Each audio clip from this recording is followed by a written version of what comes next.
আসসালামু আলাইকুম বন্ধুরা, সবাই কেমন আছেন? আমি এখন আছি রাজশাহী কাশিরাঙ্গা এবং কাকন রোডের মাঝামাঝি 24 নগরে।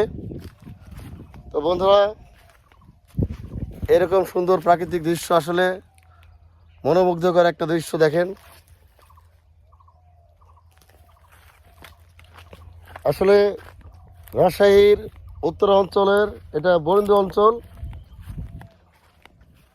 এখানে ধানের প্রচুর আবাদ হয়, দেখতে পাচ্ছেন আপনারা আমার পিছনে।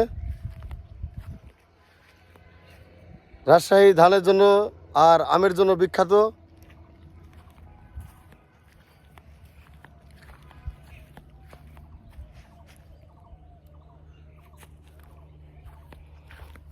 এই যে দেখতে পাচ্ছেন বন্ধুরা, এটা হচ্ছে লাল মাটি, মানে পোড়া মাটি।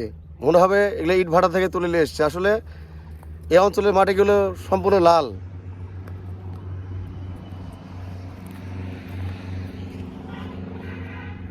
এই যে উপরে বিমান উড়ে যাচ্ছে বন্ধুরা, দেখতে পাচ্ছেন।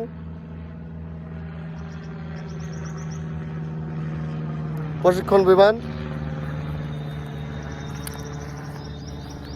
এখানে প্রচুর পরিমাণে ভুট্টা এবং গম, ধান উৎপাদন হয়, পাশাপাশি আলুও হয় প্রচুর। আমি একটা রাস্তার ধারে আমের বাগানে দাঁড়িয়ে আছি বন্ধুরা।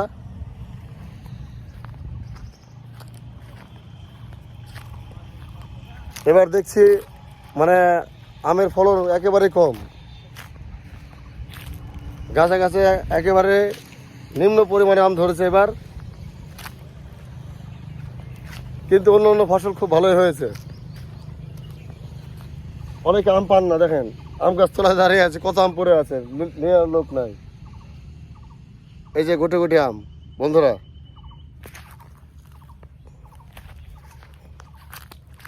যাক, ডাউল দিয়ে রান্না করলে আমগুলো খুব ভালো লাগবে। আমাদের ঢাকা এবং চট্টগ্রামের লোক, বরিশালের লোক আম তেমন পরিমাণে পায় না। রাজশাহীর আম আসলেই খুবই ভালো।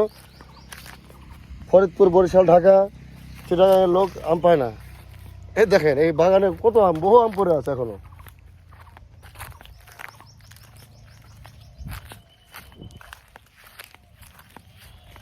কে কে ডাউল দিয়ে আম খেতে ভালোবাসেন অবশ্যই বলবেন।